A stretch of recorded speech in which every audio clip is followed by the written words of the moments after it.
Aujourd'hui, on a un nombre d'articles de littérature scientifique, un nombre de preuves et d'études qui sont menées sur la capacité des animaux non humains à ressentir aussi bien la souffrance, la peur, que, à l'inverse, la joie et la liberté.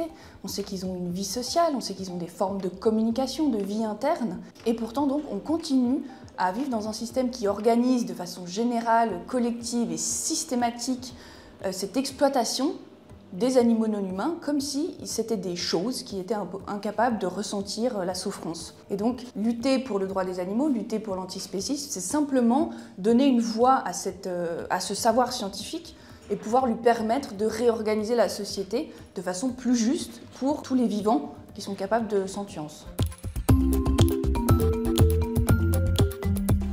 Je dirais qu'il y a un volet sur les idées.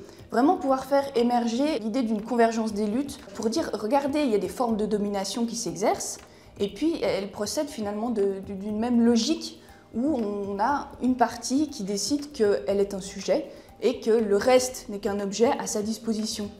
Et puis qu'elle va pouvoir donc l'utiliser, l'exploiter pour son profit, pour ses propres intérêts. Donc il y a des logiques qui sont les mêmes dans tous ces combats qu'on mène, il faut pouvoir les faire converger, aussi pour comprendre pourquoi sur le plan aussi bien environnemental que social, c'est un désastre. Mon but, c'est évidemment de pouvoir promouvoir l'alimentation végétale, de mettre en avant toutes les alternatives, de pouvoir les aider, les subventionner pour qu'elles deviennent finalement la majorité de ce qu'on va proposer, aussi bien dans les collectivités publiques, mais aussi aider les organismes privés à passer vers cette alimentation végétale. Une évidence aussi bien sur le plan éthique, donc de l'éthique animale, que sur le plan environnemental quand on sait le désastre que représente l'élevage et la production de viande. Après, il y a évidemment énormément de mesures qui peuvent être mises en place, comme l'interdiction de l'importation du foie gras. On n'en produit pas pour des raisons éthiques, mais par contre on l'importe. Super. On peut aussi interdire la fourrure, on n'en a pas besoin pour se vêtir. On peut se poser des questions sur l'utilisation des plumes pour faire les duvets, pour faire les doudounes. On a énormément d'alternatives qui sont disponibles dans des domaines divers et variés. Il y a la nourriture, il y a l'habillement, il y a l'expérimentation animale. Il faut simplement mettre les moyens dans ces alternatives pour les subventionner, les promouvoir et les faire se développer. Donc c'est possible, mais ça demande juste un engagement politique. On n'est pas de l'ordre de la science-fiction où les alternatives n'existeraient pas.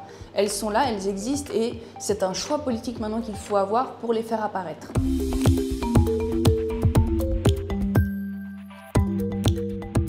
J'ai l'impression que c'est quand même une question qui est encore assez marginalisée au sein des partis, au sein de l'État, même si on voit plusieurs partis maintenant qui commencent à se saisir de la question. Là où je pense que l'État et les partis ont un rôle à jouer, c'est dans faire émerger cette question de l'éthique animale comme un vrai sujet de société. Il faut le faire émerger comme réellement une question de considération morale et éthique.